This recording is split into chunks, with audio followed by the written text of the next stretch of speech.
आयुष्य आनंदानं जगावं कसं या विषयावर आपल्याला मार्गदर्शन करण्यात बोलणार आहे. तरी सर्व बंध्यांनी शांततेत बसावे. प्रथमतः मी मॅडमची ओळख करून देतो.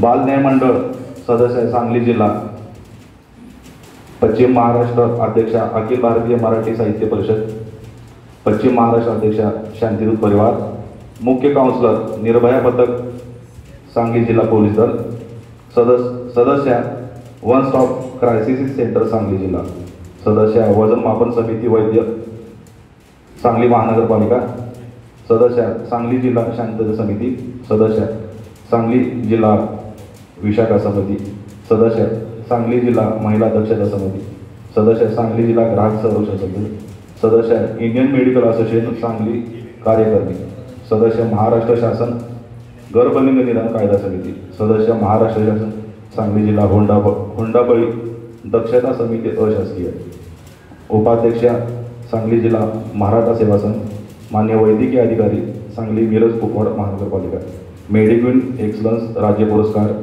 2021 राज्यपाल हस्ते राजभवन मुंबई यांना सन्मानित करण्यात आलं होतं. जागतिक सौंदर्य स्पर्धा विजेत्या 2022 queen heritage beauty title winner अशा प्रकारे त्यांची मॅडमची फार मोठी कामगिरी आहे. तर मी मॅडमना विनंती करतो की आपण बंध्यासाठी मार्गदर्शन करावं.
नमस्कार, मी doctor Jayashree Shainik Patil, x ray sonography CT scan MRI तज्ञ, wet diagnostic and research centre Sangli आणि राज्यपाल नियुक्त बाल न्याय मंडळ सदस्य जज.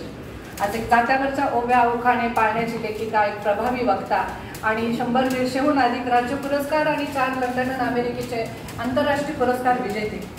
आज तुमच्या समोर मी कुठलेही अधिकारी म्हणून डॉक्टर म्हणून बोलणार नाही, तर तुमच्याच घरातली तुमची एक डॉक्टरबाई, एक मोठी बहीण, छोटी बहीण म्हणून मी आज तुमच्याशी बोलणार आहे. आयुष्य आनंदानं जगायचं कसं. लक्षात घ्या, जन्म ठरत नसतो, पण जगायचं कसं हे ठरत असतं. आणि कारागृहाच्या भिंतीआड पण आयुष्य आपण आनंदानं फुलवू शकतो. कारागृहाच्या भिंतीआड पण आपण आयुष्य आनंदानं फुलवू शकतो. लक्षात घ्या की आयुष्य म्हणजे काय आहे. आयुष्य आनंदानं जगायचं म्हणजे काय असा आपल्याला प्रश्न पडेल. पण तत्पूर्वी माझ्या एका कवितेतून आयुष्य म्हणजे काय आपल्याला सांगू इच्छिते. मी कवयित्री आहे, त्यामुळे जात्यावरच्या ओव्या उखाणे पाळणे कविता मध्ये मध्ये उत्स्फूर्तपणे येत राहणार. तर ऐका, तुम्हाला आवडेल. आयुष्याचा अर्थ म्हणजे काय. आयुष्य म्हणजे काय. आयुष्य म्हणजे कुंजात वेल.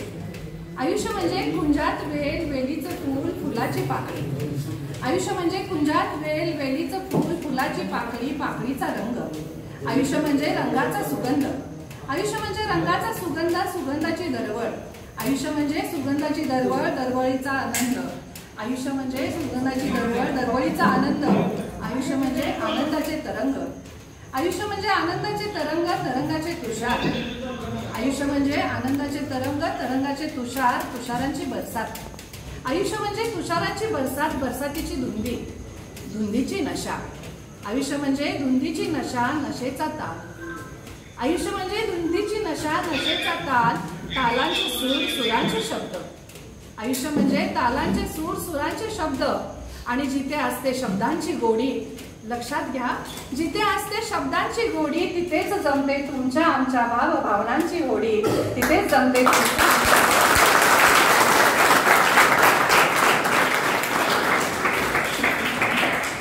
तुमच्या आमच्या भावनांची होडी. कधी जमेल? जर आपण शब्दांवर प्रेम करायला शिकलो तर, शब्दांवर स्वार व्हायला शिकलो तर. लक्षात घ्या, तुम्ही इथे आला आहात, भले तुमचा भूतकाळ काळोख असेल, भले तुमचा भूतकाळ असेलही काळोख, पण भविष्य तुम्ही उजळू शकता. भले तुमचा भूतकाळ असेल काळोख, भविष्य तुम्ही उजळू शकता. कारागृहाच्या भिंतीआड तुमचे तुम्हाला घडवू शकता. कारागृहाच्या भिंतीआड तुमचे तुम्हाला घडवू शकता. कारण आयुष्य खूप सुंदर आहे, जगणं खूप सुंदर आहे, जीवन खूप सुंदर आहे. फक्त ते सुंदर नजरेनं पाहता आलं पाहिजे आणि सुंदर विचारांनी आचरणात आणलं पाहिजे. आता सुंदर विचार आचरणात आणायचे म्हणजे काय करायचं बरं? तुम्हाला वाटेल आयुष्य आनंदाने जगायचं म्हणजे कसं जगायचं? कारागृहात तेवढं सोपं आहे का? पण मला तुमच्या भावनांची कल्पना आहे, मला तुमच्या मानसिकतेची कल्पना आहे. गेली 10 वर्ष झालं मी कारागृहामध्ये येत असते आणि तुमच्यासारख्या दादा ताईंचं, आज इथं ताई नाहीयेत, साहेबांना मी बोलले की ताई आमच्या कुठे आहेत, पण आसन क्षमता कमी असल्यामुळे त्यांना तिकडेच थांबवलेलं आहे. त्यांच्यासाठी तर मी वारंवार आमच्या क्रमवाईज विजिटच्या वेळी व्याख्यान देतच असते. तर मला आता आज हे सांगायचं की कारागृहाच्या आतमध्ये आयुष्य आनंदाने जगायचं कसं? प्रश्न सगळ्यांना पडतो ना. पण लक्षात घ्या की तुमच्या विचारांवर सगळं अवलंबून राहतं. तुमच्या नशिबाचे जे आहे ते घडत असतं, घडणार असतं. निमित्त मात्र तुम्ही नामी होत असतो. आणि आयुष्य स्वीकारायला शिकलं तर आयुष्य आनंदाने तुम्ही नक्की जगू शकता. आता हे पुढचे 15-20 मिनिट तुम्ही असे ऐकून घ्या की मी जे काही बोलणार आहे त्यानं नक्कीच तुमच्या आयुष्यामध्ये एक वेगळा बदल होणार आहे आणि पुनर्जन्म झाल्यासारखं तुम्ही इथं नव्यानं आयुष्य जगायला शिकणार आहे. कारण कारागृहामध्ये जेव्हा जगायचं तेव्हा तुम्हाला सगळं काही मिळतं. प्रशासनाकडून आता सगळ्या सुविधा मिळालेल्या आहेत. तुम्हाला अलाइन फोनची सुविधा आहे, तुम्हाला 120 रुपयाचा रिचार्ज मिळतोय, बरोबर ना? तुम्ही 10 मिनिटासाठी रोज बोलू शकता, बरोबर ना? आज ऑनलाईन तुमच्या मीट होतात. पूर्वी ऑनलाईन सुद्धा मिळत नव्हतं, प्रत्यक्ष भेटायला यावं लागायचं. आज ऑनलाईन तुम्ही भेटू शकता, बोलू शकता. म्हणजे इतक्या प्रशासनानं तुमच्यासाठी सुविधा केलेल्या आहेत. मग तरी सुद्धा मला एक प्रश्न पडतो, बऱ्याच वेळा आम्ही 3 महिन्यांनी व्हिजिटला गेली, 3 वर्ष येतो, तेव्हा तुमच्याबद्दल सगळी माहिती घेत असताना आपापसामध्ये अजून का भांडता? तुमच्या सगळ्यांच्या 410 तुम्ही बांधव आहात. मला सांगा, सगळ्यांच्यात एकी आहे का? नाही ना? का बरं? कारण तुम्हाला आयुष्याचा अजून अर्थच कळलेला नाही. आयुष्य कसं जगायचं हेच तुमच्या अजून लक्षात आलेलं नाही. आणि म्हणून मला तुम्हाला सांगायचं आहे की आयुष्याचा अर्थ काय आहे, जगणं काय आहे. आणि म्हणून तुम्हाला इतकंच बोलायचं आहे की भूतकाळामध्ये जाऊ नका, भविष्याचे वेध घेऊ नका. कारण भविष्य म्हटलं की चिंता आली, मनावर भीती आली. भूतकाळ म्हटलं की मनावर निगेटिव्हिटी आली. पण वर्तमानामध्ये जगायचं तुम्ही विसरलेला आहात आणि ते वर्तमानामध्ये जगायचं जर तुम्हाला कळलं तर तुमचं आयुष्य नक्कीच तुम्ही आनंदाने जगू शकता. आणि मग ते कसं बघा की तुम्ही आतमध्ये आल्यानंतर काहीच करत नाही असं नाही ना. इथं तुमच्यावर जबरदस्ती नाही. काय करायचं काम हे कुणीही तुमचं तुम्ही ठरवू शकता. तुम्हाला कोणाची जबरदस्ती आहे का? नाही ना. ऐच्छिक तुम्ही काही तुम्हाला पाहिजे ते करू शकता आणि तुम्ही स्वतःला कसं पाहिजे ते घडवू शकता. तर ते काय ऐच्छिक काम आहे तुमची? इथं आता आम्ही येताना पाहिलं, बरेच जण आपापले तुम्ही केश करताना लय करता एकमेकांचे. येताना सगळ्या शेती बघितल्या. आम्ही दर महिन्याला पाहतोच आहोत. छान तुम्ही पालेभाज्या फुलवताय, लाल माठ आहे, शेपूची भाजी आहे, आळूची पानं आहेत, वांगी आहेत, मेथी आहे. म्हणजे ज्यांना शेतीची आवड आहे तो ते दादा तुम्ही शेती करताय, बरोबर आहे. आणि शेतकरी सुद्धा, आज कृषी प्रधान देश आहे आपला, आज शेतकऱ्याचं सुद्धा नावलौकिक खूप मोठं आहे. शेतकरी आहे तर आपण आहोत. काही जण वाचन करतात. पण थोडंसं मला वाईट वाटतं सांगायला, मी साहेबांशी खूप बोलले आहे, अध्यक्ष कांबळे साहेबांशी, की इतकी मोठी लायब्ररी तुमच्यासाठी इथं उपलब्ध केलेली आहे, पण अजूनही तितका म्हणावा तेवढा तुम्ही इंटरेस्ट दाखवत नाही. आणि जोपर्यंत तुम्ही तुमच्याकडे पैसे किती आहेत याला महत्त्व नाही, संपत्ती किती आहे याला महत्त्व नाही, पण तुम्ही ज्ञानानं किती समृद्ध आहात याला महत्त्व आहे. आणि म्हणून वाचनानं जेव्हा तुम्ही समृद्ध व्हाल तेव्हा तुम्हाला खरं आयुष्याचा अर्थ कळेल की आयुष्य आनंदानं जगायचं कसं. आणि म्हणून मला सांगायचं आहे की लायब्ररीमध्ये इतकी छान छान पुस्तकं आहेत, इतिहासापासून वर्तमानापर्यंत. प्रत्येकाचं आयुष्य कसं वेगळं असतं, काही आत्मचरित्र आहेत, खूप मोठी मोठी समाज सुधारकांची, क्रांतिकारकांची आत्मचरित्र आहेत आणि ते वाचणं आज गरजेचं आहे. आणि म्हणून काही अशी कारागृहातली उदाहरणं आपल्याला मी सांगू इच्छिते. आहेत खूप, पण प्रामुख्याने मी 4च महत्वाची उदाहरणं आपल्याला सांगणार आहे. पहिले म्हणजे जवाहरलाल नेहरू. आपल्या सगळ्यांना माहिती आहे. तर जवाहरलाल नेहरूंनी जेव्हा ब्रिटिशांच्या विरोधात आंदोलन केलं, ब्रिटिश सरकार विरोधात आंदोलन केलं, तेव्हा अहमदनगरच्या किल्ल्यातील कारागृहामध्ये त्यांना डांबण्यात आलं.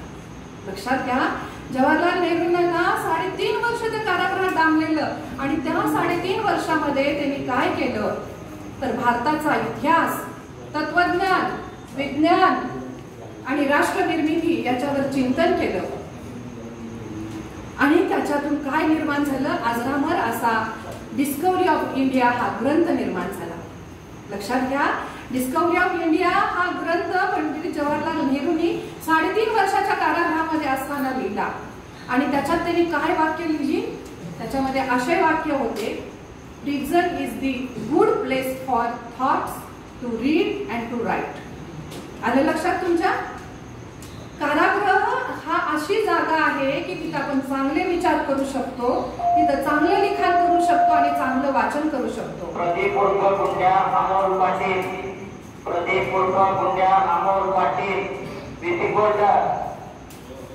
ते असंही म्हणतात Pandit Jawaharlal Nehru, it is just a forced monastic life. काय शब्द आहे?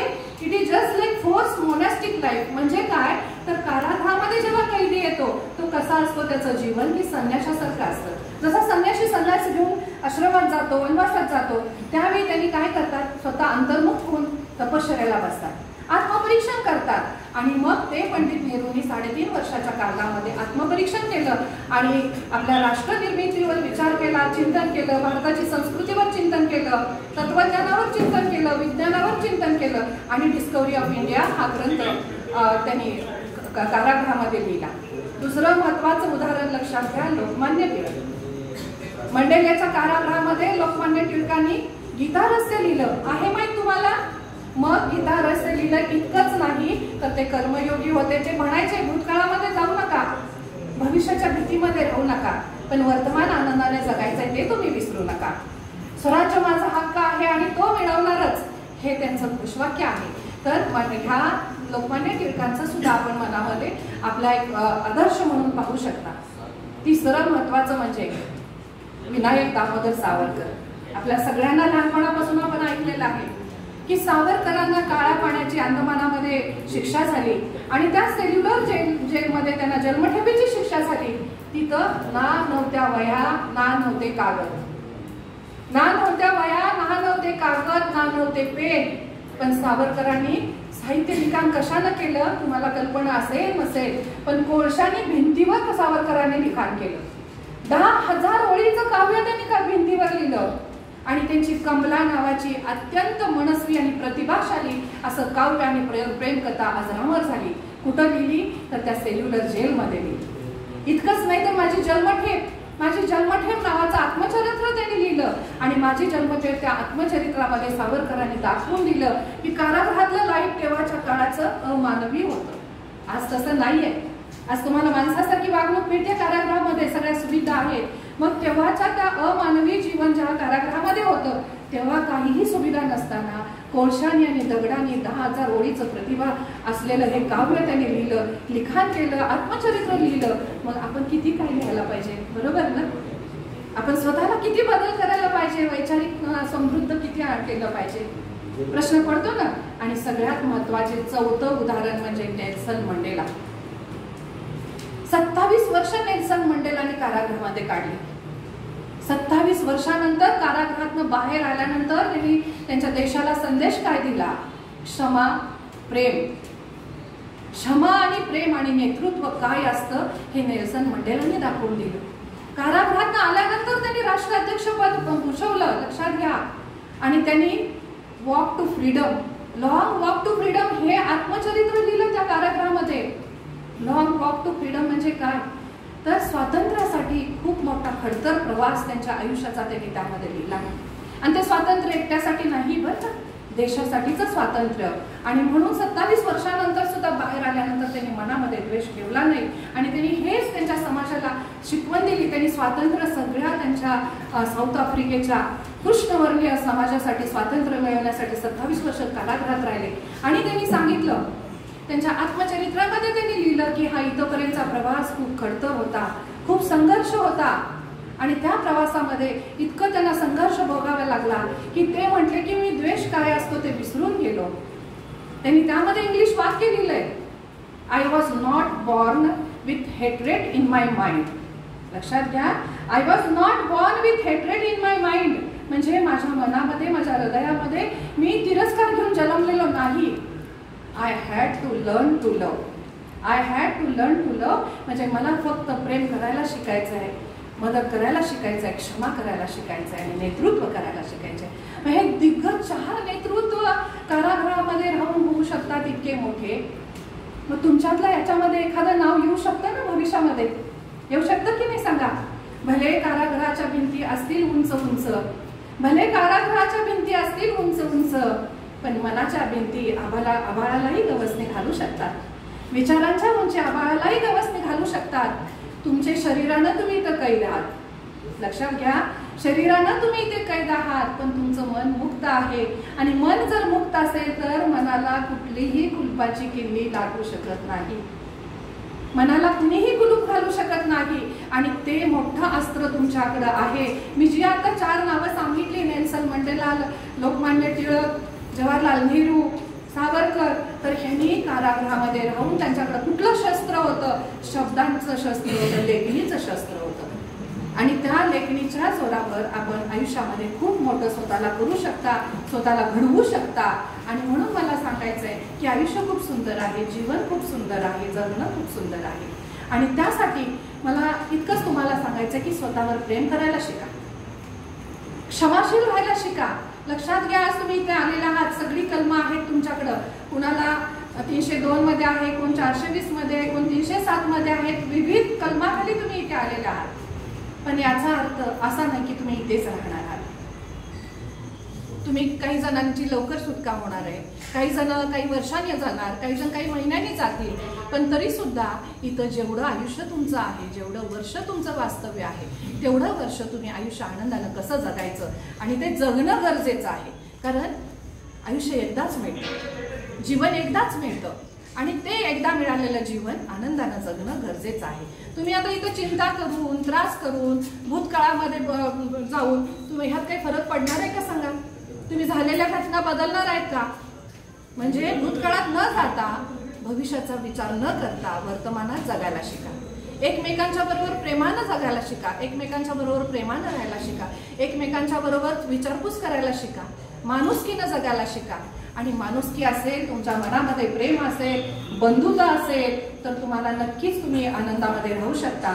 पण इथं राहून पण तुम्ही मनामध्ये द्वेष, पश्चाताप, पूर्वग्रह दूषितपणा, राग, सूड भावना हे जर ठेवत राहिलात तर मग तुमच्या नकळत तुमच्या मनामध्ये हळूहळू हळूहळू आमच्याकडे जे असतात ते शत्रू तुमच्याकडे येतील. कोण बरं?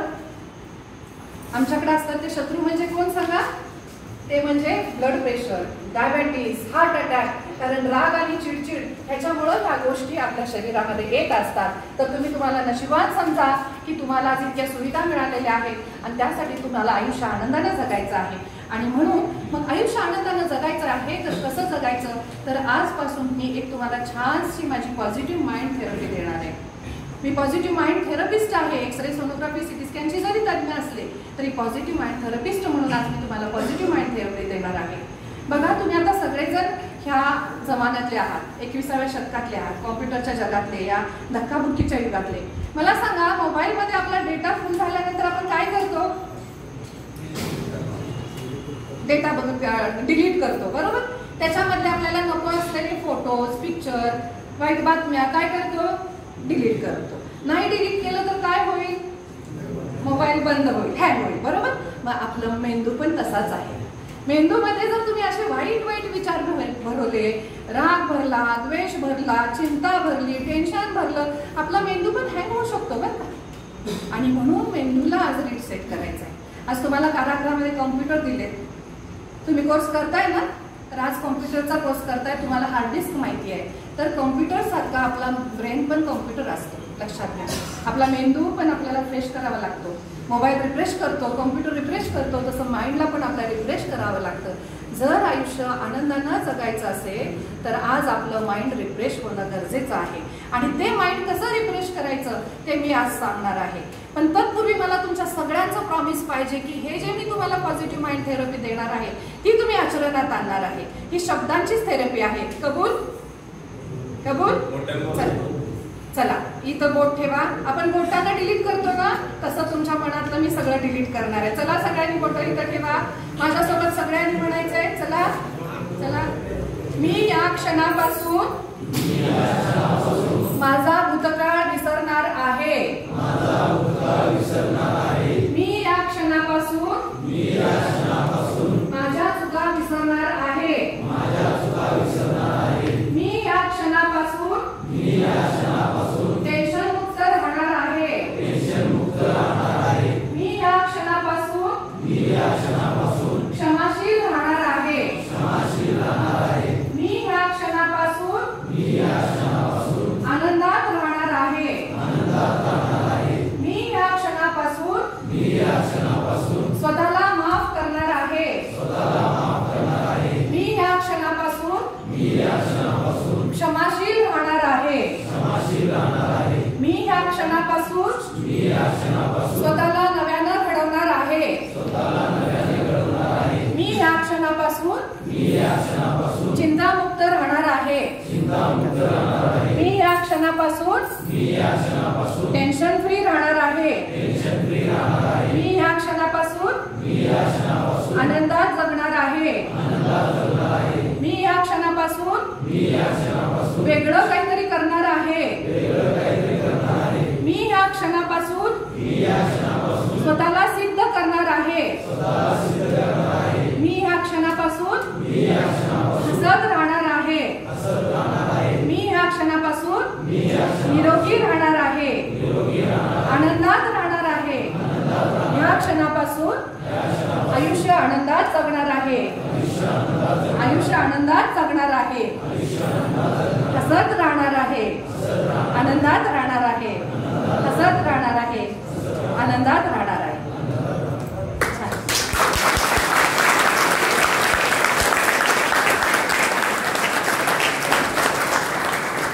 हसलात की नाही सांगा बरं? छान वाटलं की नाही? आता मोठ्याने हसा बरं. हसा मोठ्याने. हसा मोठ्याने. त्याला टेन्शन बाहेर. हसा हसा वेड्यासारखं हसा. आज गरजेचं आहे. नाही, मी तुम्हाला वेड्या बनणार नाही. हसा खरं. मला किती छान वाटलं ना. कारण पूर्वी कारणाशिवाय हसणाऱ्यांना वेडं म्हटलं जायचं. बरोबर आहे ना? पूर्वी कारणाशिवाय हसणाऱ्यांना वेडं म्हटलं जायचं. पण आज कारणाशिवाय हसण्याचे हास्य क्लब आले. कारण का? गरजेचं आहे. हसणं आज गरजेचं आहे. जन्मल्यानंतरचं बाळ, लहान मूल दिवसातनं जवळजवळ 360 वेळा हसतं. एक डॉक्टर म्हणून सांगते, अंदाजे 360 वेळा, 60 ते 70 वेळा हसतं. आपण किती वेळा हसतो? घराघरात तर तुमचा हसू गेलेलंच आहे. बरोबर? म्हणून मला सांगायचंय, हसण्यामुळे काय होतं, आपल्या मेंदूमध्ये एंडोर्फिन नावाचा हार्मोन म्हणजे संप्रेरक सिक्रिशन होतात आणि आपण आनंदी होतो. Our brain doesn't know whether your smile is fake smile or real smile. म्हणजे आपल्या मेंदूला माहित नाही की तुम्ही खरं हसताय का खोटं हसताय. तुम्ही हसताय एवढंच मेंदूला माहित असतं. आणि म्हणून जेवढं तुम्ही हसत राहाल तेवढं निरोगी राहाल, तेवढं आनंदात राहाल. आणि हे हसं आयुष्यभर तुम्ही जपाल अशी मला आशा वाटते. जेव्हा जेव्हा तुम्हाला टेन्शन येईल तेव्हा तेव्हा मी जे आता बोललेलं आहे इथं बोट ठेवायचं आणि स्वतः म्हणत राहायचं. जेवढं आठवेल तेवढं म्हणत राहायचं. तर बघा तुमच्या आयुष्यामधली निगेटिव्हिटी सगळी निघून गेलेली असेल. कार्यक्रम झाल्यानंतर सुद्धा तुम्ही सगळे एकत्र या. प्रतिभा प्रत्येकाकडे असते, कला प्रत्येकाकडे असते. कोण चांगला गायक असेल, कोण चांगला लेखक असेल, कोण चांगला अभिनेता असेल, कोण माझ्यासारखा वक्ता असेल. तर प्रत्येकाकडे जी कला आहे ती सगळ्यांनी एकत्र बसा. कुणाकडे काय आहे त्या कलेचा शोध लावा.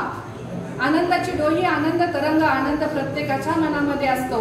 पण आज तुमच्या जीवनातला आनंद थोडासा का असेना अनवधानानं झालेल्या तुमच्या चुकीमुळे बाजूला गेलेला आहे. तर तो आनंद परत तुम्ही शोधायचा आहे, कारण तुम्हाला आयुष्य आनंदात जगायचं आहे. तर कुणाला काय येते ते सगळ्यांनी एकत्र या. प्रत्येकामधले राग विसरून जावा, प्रत्येकामधला द्वेष विसरून जावा, सूडभावना विसरून जावा. सगळे एकमेकांचे भाऊ आहात, मित्र आहात, ही चांगुलपणाची भावना ठेवा. जरी पुढचा रागावला तरी तुम्ही हसत राहा. आणि मग कुणाकडे गायन आहे त्यानं गायला शिका, गाऊन दाखवा, पुढच्याला आनंद द्या. कारण म्युझिक एलिव्हेट्स युअर मूड. म्युझिक ही सुद्धा एक माइंड थेरपी आहे की ज्याच्यामुळे तुम्ही आनंदाने जगू शकता आणि तुमच्या मनातला स्ट्रेस आणि ताणतणाव कमी होतो. तर म्युझिकवर प्रेम करा.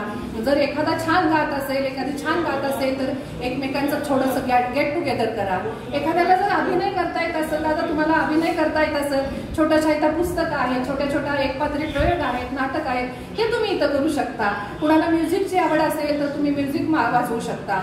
आणि सगळ्यात महत्त्वाचं, रोज इथं वर्तमानपत्र येतात, रोज हेडलाईन काय झाल्या, जागतिक घडामोडी काय आहेत, बाहेर जेव्हा समाजामध्ये काय चाललंय ना, आपल्याला काय करायला पाहिजे, तर हे पण आज वाचणं गरजेचं आहे. कारण आयुष्य खूप सुंदर आहे, जगणं खूप सुंदर आहे, जीवन खूप सुंदर आहे. ते सुंदर नजरेनं पाहता आलं पाहिजे, सुंदर विचारानं जगता आलं पाहिजे. तुम्ही जगणार ना आनंदानं सगळे?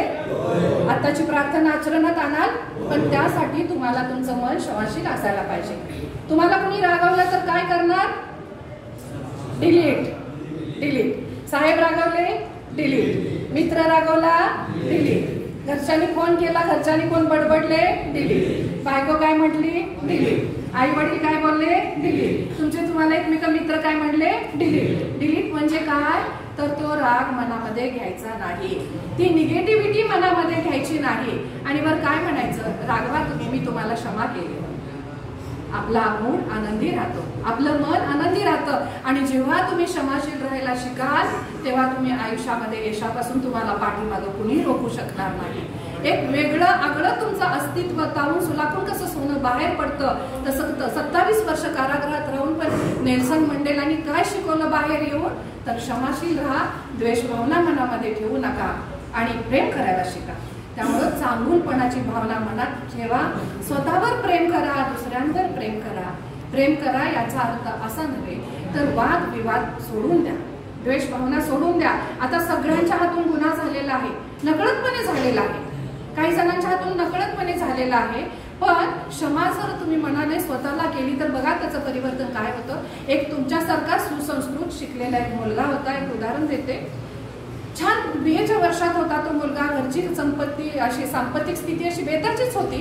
आणि मग त्या मुलाला काही झालं, राग खूप यायचा, रागावर नियंत्रण नव्हतं, स्वभाव शांत, पण राग आला की त्याचं त्याला कळायचं नव्हतं. आणि मग त्यानं काय केलं, एक दिवशी मित्राबरोबर भांडण चालू झालं, भांडता भांडता एकमेकांची मारामारी चालू झाली आणि नकळत त्यानं असं ढकललं.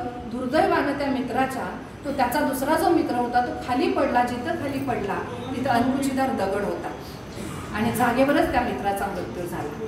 आता ह्याला त्याला मारायचं नव्हतं, पण राग असा आलेला की त्यानं काहीतरी सहजपणानं बोललेला, चेष्टेनं बोललेला, पण ह्यानं ते रागात घेतलं आणि जीवानिशी त्याचा मित्र गेला. हा इतका प्रामाणिक होता तत्वांशी, स्वतःच्या मनाशी, की हा स्वतः पोलीस स्टेशनला आला आणि पोलीस स्टेशन मध्ये त्याने सांगितलं की माझ्या हातून असा गुन्हा घडलेला आहे. आणि मग त्याला जी काय व्हायची ती शिक्षा झाली. पण त्यानंतर त्याच्या आईनं पत्र पाठवलं, एकाच ओळीचं पत्र कारागृहात पाठवलं. आईनं त्यामध्ये एकच ओळ लिहिली, बाळा मी तुला माफी केलेली आहे, बाळा तुला मी माफ केलेलं आहे, माफी केलेली आहे. माझं एकच तुझ्याकडे मागणं आहे, तू स्वतःला माफ कर आणि तुझा तिथं पुनर्जन्म होऊ दे. स्वतःला माफ कर आणि तुझा तिथं पुनर्जन्म होऊ दे. आणि त्या आईच्या एका ओळीनं त्या दादाच्या मनावर इतका पॉझिटिव्ह परिणाम झाला की स्वतःला त्यानं माफ केलं आणि तिथं त्यानं कारागृहातून ऍडमिशन घेतलं, LLB ला ऍडमिशन घेतलं, तो वकील झाला आणि आता स्वतःचीच ती केस तो स्वतः लढत आहे. म्हणजे बघा की तुम्ही मनाला जसं ट्रेन कराल तसं मन तुमचं ट्रेन होतं. जशी तुम्ही दिशा दाखवाल, मन हे लहान बाळासारखं असतं. बाळाला आपण म्हणतो भाऊ आहे तिकडे जाऊ नको, भाऊ आहे तिकडे जाऊ नको, तर मन तिकडेच जातं. तसं आपलं मन आहे, बाह्य मन आणि अंतर्मन असतं. तर आपण जसं मनाला ट्रेन करू, पॉझिटिव्हली ट्रेन केलं तर पॉझिटिव्ह होईल, निगेटिव्हली ट्रेन केलं तर निगेटिव्ह होईल. असाच अजून एक तुमच्यासारखाच दादा एक असाच अपराध करून आत आला, पण त्याला लक्षात आलं की आयुष्य खूप सुंदर आहे आणि कारागृहामध्ये आपण आलो म्हणजे आयुष्य वाया घालवायचं नाही. जगणं एकदाच आहे, जीवन एकदाच आहे. जी काही सजा आहे त्यानं ती भोगली आणि बाहेर आल्यानंतर मात्र अनाथ आश्रम त्यानं स्थापन केला, अनाथांच्यासाठी संस्था स्थापन केली आणि आज तो अनाथांचा संस्थापक म्हणून कार्यरत आहे. म्हणजे अशी विधायक कार्य तुम्ही करू शकता. लेखक होऊ शकता, गायक होऊ शकता, कॉम्प्युटरचे कोर्स आहेत, स्टेनोग्राफर होऊ शकता, टायपिस्ट होऊ शकता, कॉम्प्युटर शिकवण्यासाठी तुम्ही ट्रेनर होऊ शकता. काय कमी आहे सांगा मग? किती देवानं तुम्हाला सगळ्या देणग्या दिलेल्या आहेत. तुम्हाला छान डोळे आहेत, छान हात आहेत, छान पाय आहेत, कान आहेत, ब्रेन आहे, दृष्टी आहे, सगळं काही तुम्हाला दिले. तुम्ही कधीतरी एखाद्या दवाखान्याची पायरी बघा चढून, कॅन्सर असलेल्या पेशंटच्या दवाखान्याची पायरी चढून बघा. सगळं असतं, संपत्ती असते, सोनं नाणं असतं, पैसा अडका असतो, घर घोडा गाडी बंगले सगळं असतं, पण जगण्यासाठी आयुष्यच नसतं त्यांच्याकडं. कॅन्सरनं शरीरावर कब्जा केलेला असतो आणि ते जगूच शकत नाहीये. जगायचं असतं पण त्यांच्या हातात काहीच नसतं. आणि म्हणून मग तुम्ही आपल्याकडं काय आहे ह्याच्यामध्ये तुम्ही समाधानी राहा. Take life as it comes, be happy with what you have. जसं आहे तसं आयुष्य स्वीकारायला शिका. तुम्ही स्वतःला दोष देऊ नका. तुमच्या नशिबात होतं ते घडलेलं आहे. घडून घाललेल्या गोष्टीवर तुम्ही काही मागे विचार करू नका. जर आज मी तुम्हाला एखादं प्रेझेंट दिलं तर तुम्हाला आनंद होईल की नाही सांगा? मी गिफ्ट तुम्हाला दिलेच आहेत आणि पुस्तकं गिफ्ट देणारच आहे. तर तुम्हाला छान वाटतं ना एखाद्याला गिफ्ट दिलं तर, प्रेझेंट दिलं तर? प्रेझेंट म्हणजे काय? प्रेझेंट म्हणजे वर्तमान. आणि म्हणून त्या वर्तमानावर, त्या प्रेझेंटवर प्रेम करा. आयुष्य आनंदानं जगायला शिका.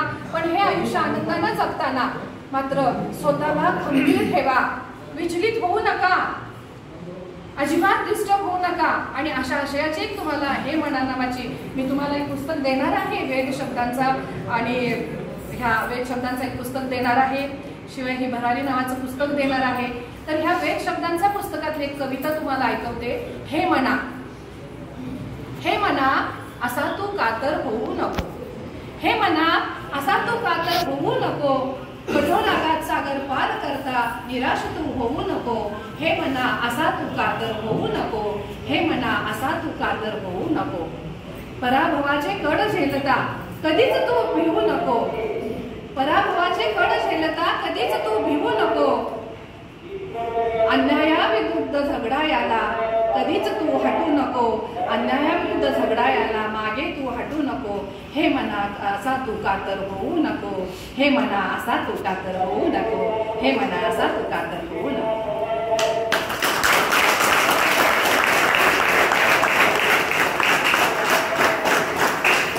जोपर्यंत तुम्ही घरात होता तोपर्यंत तुम्हाला घराची किंमत नव्हती. इथं आल्यानंतर प्रत्येकाला घराची किंमत जाणवते ना, जाणवते ना. आणि मग काय वाटतं बघा, इवलं इवलंसं प्रिय मला माझं ते प्रेमाचं घरकुल. छोटे दादा आहे तिथं. इवलं इवलंसं प्रिय मला माझं ते प्रेमाचं घरकुल. आईचं प्रेम तिथं, वडिलांची छाया. आईचे प्रेम तिथं, वडिलांची छाया. भावंडांच्या प्रेमाची पाठी ती माया. सुखाच्या या घरात चिंता ना कशाची. सुखाच्या या घरट्यात चिंता ना कशाची. जाणीवी नसते बाहेरच्या जगाची. जाणीवी नसते बाहेरच्या जगाची. पण जेव्हा बाहेरच्या जगाची लागते चाहूल, पण जेव्हा बाहेरच्या जगाची लागते चाहूल, तेव्हा प्रिय असतं मला माझं इवलंसं ते घरकुल. तेव्हा प्रिय असतं मला माझं इवलंसं ते घरकुल.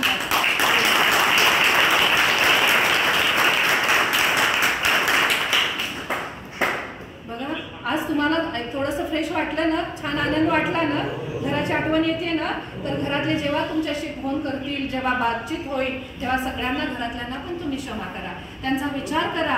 आज तुमच्यामुळं तुमच्या आईला, तुमच्या बायकोला, तुमच्या वडिलांना, तुमच्या भावंडांना, बहिणींना, काकींना, आजींना, आजोबांना सगळ्यांना किती त्रास होत असेल. मग त्यांना जर तुम्हाला त्या त्रासातून बाहेर काढायचं असेल तर तुम्ही आज आगळं वेगळं व्यक्तिमत्व घडवा. स्वतःला वेगळ्या ठिकाणी उभं करा. आज मी इथं बोलते, उद्या तुमच्यातला एखादा इथे येऊन बोलला अपेक्षित आहे मला. आणि मला खात्री आहे की त्यात तुम्ही तसे होऊ शकता. 2017ला जेव्हा मी इथं व्याख्यान दिलं होतं त्यातले एक 2-3 जण बाहेर आलेले आहेत. एक 420 मध्ये आहेत आणि काही कलमं वेगळी आहेत. आणि तर एक छोटासा असा आनंद आहे तो माझ्या आयुष्यातला खूप मोठा, की माझ्याकडे जेव्हा माझे स्टाफ एक बाहेरगावचे होते नाईट ड्युटीला, माझ्या एका टेक्निशियनला मेस लावायची होती. आणि ते टेक्निशियन दादा माझा म्हणाला की मॅडम आम्हाला एक मेसमध्ये डब्याचं चार्जेस जास्त सांगतायत आणि तुम्ही जरा मला सवलतीत द्यायला सांगा. मी त्याला म्हटले हो ठीक आहे, त्या मेसच्या दादांना जे कोण मालक आहेत त्यांना मला फोन जोडून द्या. त्या दादाने फोन घेतला. मी म्हटलं दादा मी डॉक्टर जयश्री पाटील बोलते आणि हे माझा स्टाफ गरीब फॅमिलीतला आहे, त्यांना जरा सवलतीच्या दरात मेसचा डबा द्या, तुमचं नुकसानही करू नका पण थोडं कन्सिडर करा. हे ऐकल्यानंतर पुढचा माणूस काही फोनवर बोलायच ना, निशब्द शांतता. मला काहीच कळेना काय झालं, मी तर काही चुकीचं नाही बोलले. मला वाटतं फोन कट झाला का.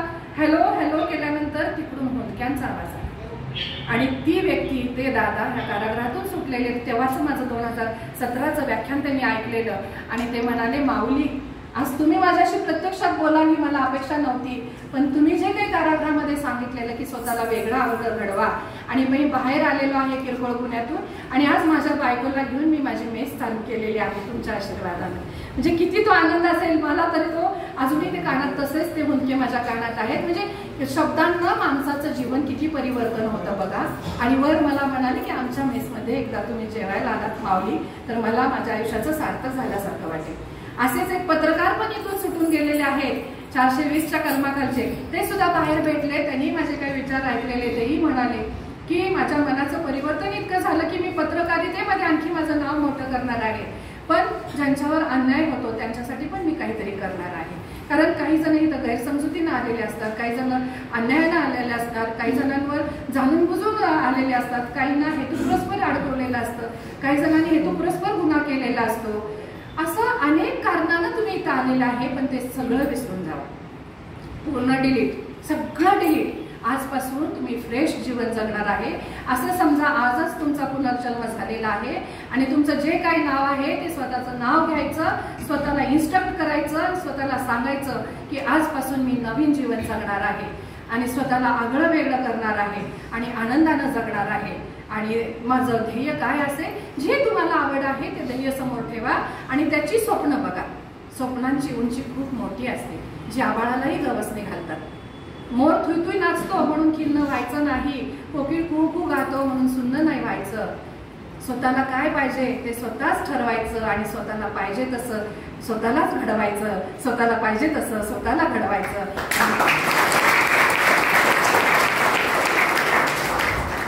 लक्षात घ्या, पाण्यामध्ये वीज असते पण विजेची निर्मिती कधी होते? पाण्याला गती दिल्यानंतर होते, बरोबर ना. ताकामध्ये लोणी असतं पण लोण्याला मूर्त स्वरूप कधी येतं? ताक घुसळल्यानंतर येतं. मग तुमच्यामध्ये सगळ्या प्रतिभा देवानं दिलेल्या आहेत. त्या प्रतिभेला जर मूर्त रूप आणायचं असेल तर तुम्ही स्वतःला बदललं पाहिजे, तुमचा भूतकाळ विसरला पाहिजे, भविष्याची चिंता करू नका आणि वर्तमान हातातून सोडू नका. आयुष्य खूप सुंदर आहे, जगणं खूप सुंदर आहे. मागचं पाऊल चुकलं असलं तरी पुढचं पाऊल स्वच्छ असावं हे लक्षात घ्या आणि आयुष्य कसं आनंदानं जगायचं एवढंच लक्षात ठेवा. शेवटी मी तुम्हाला इतकंच माझ्या कवितेतून मी शुभेच्छा देणार आहेच, परंतु तुम्हाला कधी काही गरज पडली, कधी काही शिक्षणाची तुम्हाला गरज पडली, पुस्तकांची काही गरज पडली, आपले सचिन पाटील साहेब आहेत, आपले विजय कांबळे साहेब आहेत, सगळं प्रशासन खूप चांगलं आहे, त्यांच्यासोबत मीही असते. आज बालन्याय मंडळ सदस्य जज म्हणून मी तुमच्यासमोर उभं होते आणि मी तुमची डॉक्टरमाई म्हणून पण तुमच्यासोबत बोलते, तुमच्यासमोर बोलते की तुम्हाला कधी काही शिक्षणासाठी वेगळा करिअर करण्यासाठी काही मदत लागली तर जरूर मला सांगा. साहेबांच्याकडे निरोप द्या. तुम्हाला जी जी पुस्तकं हवी असतील ती मी तुमच्याकडे आणून देऊ शकते. तुम्ही वकील होऊ शकता, प्राध्यापक होऊ शकता, तुम्ही कॉम्प्युटरचे एक्सपर्ट होऊ शकता, तुम्ही गायक होऊ शकता, तुम्ही वादक होऊ शकता, तुम्ही अभिनेता होऊ शकता. काही नाही असं नाही, सगळं काही. फक्त त्याच्यासाठी तुमचं मन मात्र मोकळं पाहिजे, पॉझिटिव्ह पाहिजे, आनंदी पाहिजे, स्वतःचं क्षमाशील पाहिजे. आजपासून तुम्ही स्वतःला क्षमा केलेली आहे, भूतकाळात तुम्ही जाणार नाही. आज माझं भाषण संपल्यानंतर जे बोलले तेच मनावर तुम्ही ठेवणार आहात. आजपासून तुमचा नवीन जन्म झालेला आहे. बाहेर आम्ही आल्या पाऊस आला म्हणजे गारवा आला, सगळं पावसात जसं धुवून गेलं तसं आज पाठीमागचं तुमचं आयुष्य धुवून गेलंय, पुसून गेलंय असं समजा. आणि तुमचं माइंड मी सेट केलेलं आहे, ते सेट केलेलं माइंड तसंच ठेवा. हसत राहा, फुलत राहा, जीवनाच्या नंदनवनात सदैव तुम्ही बहरत राहा. असतील माझ्या शुभेच्छा तुम्हाला, असतील माझ्या शुभेच्छा तुम्हाला. द्याल कधीतरी ओळख मला, पण माणुसकीला तुम्ही जागत राहा, हसत राहा, तुम्ही फुलत राहा, जीवनाच्या रणांगणात सदैव तुम्ही झुंजत राहा. कलियुगाचा वाहतोय वारा, कलियुगाचा वाहतोय वारा, जिकडे तिकडे स्वार्थच सारा, पण अन्यायासाठी तुम्ही झगडत राहा, पण अन्यायासाठी तुम्ही झगडत राहा. हसत राहा, फुलत राहा, जीवनाच्या आनंदादीपात सदैव तुम्ही तेवत राहा. जीवनाच्या आनंदादीपात सदैव तुम्ही तेवत राहा. जीवनाच्या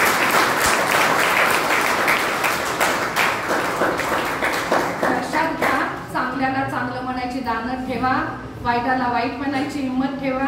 आयुष्य सुंदर आहे, संघर्ष करायचं लक्षात ठेवा. डॉक्टर बाबासाहेब आंबेडकरांचं एक वाक्य आहे, संघटित व्हा, संघर्ष करा, शिका, संघर्ष करा आणि संघटित व्हा. तुम्ही शिका, पण तुमचा संघर्ष तर चालूच आहे, पण इथं आत राहून तुम्ही आता संघटन करा, वेगळं काहीतरी करा की महाराष्ट्रामध्ये आदरानं सांगली जिल्ह्यातल्या कारागृहाचं नाव घेतलं पाहिजे की इथली जी माणसं आहेत, इथले जे बांधव आहेत, इथले जे बंधू आहेत, हे सगळे माझे दादा आहेत, हे अनवधानानं नकळतपणे आत आलेले आहेत आणि खूप आदर्श आहेत आणि आदर्श कारागृह म्हणून इथं सन्मान मिळेल. तुम्हा प्रत्येकाला त्यातला इथं एक जण उभा राहील, तुमच्याकडे पण हार आणि तुरे चालत येतील, अशा पद्धतीनं स्वतःला घडवत राहा. आईच्या हृदयात असते सागरा एवढी ममता, आईच्या हृदयात असते सागरा एवढी ममता. इथेच मी करते माझ्या व्याख्यानाची सांगता, इथेच मी करते माझ्या